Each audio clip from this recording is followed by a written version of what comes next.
right, so let's talk just a little bit more about that networking process. I mentioned approaching people who are standing alone. I think that's a great way. Usually they're going to be really open to talking with someone if they get approached. The other thing is watching for body language.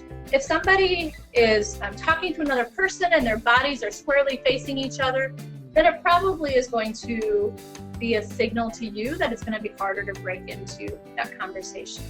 So you can see in the background picture here, the people on your right, on the right side of your screen, they're talking to each other, but they both have pretty open body language. Their feet are open, they're not squarely facing one another, so it's easier for that woman in the middle to come over and talk to them if she, for example, had been off by herself. So look for that open body language.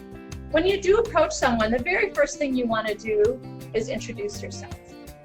Again, extend that hand. You've hopefully now got a super strong, positive handshake. Smile, make eye contact, state your name. Once you start talking, a great way to win people over is to express empathy and to give compliments. Now, you don't want them to sound sugary and overly done. You want them to be genuine. Empathy is pretty easy if somebody starts talking about their job. If you ask somebody, for example, what they do for a living, and if they start talking about it a little bit and you say something along the lines of, wow, that sounds really challenging, instantly you have a best friend, somebody who's commiserating with me. Wow, this is great. So that's a really good sort of phrase that you can use all the time to be able to express empathy but not sound sickeningly sweet, right? You also want to make sure that you're always asking open-ended questions. Now, of course, you want to steer away from hot topic issues. Right now, politics, religion, anything along those lines, and really talk about things that are easy and less threatening and so forth. But keep open-ended questions. Instead of, did you have a good day? Talk about what happened today, for example. When you're mixing and mingling, if you have food at that type of an event, it's a really great idea to keep your plates and glasses no more than half full. Because what tends to happen is you've got your glass in one hand, you've got a plate in another hand, and now someone comes up and wants to shake hands. You don't have anything left to give.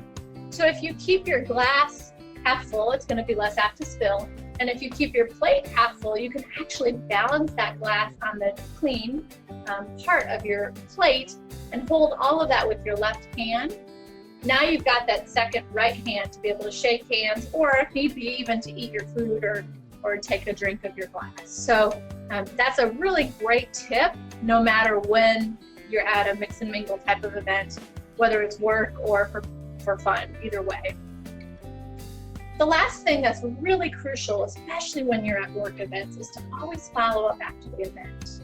So if you meet someone that's interesting, sometimes you'll get a business card, sometimes you won't. It sort of depends on the situation and whether people even have brought business cards. But LinkedIn or other types of social media are great places to be able to follow up with people, to connect with people.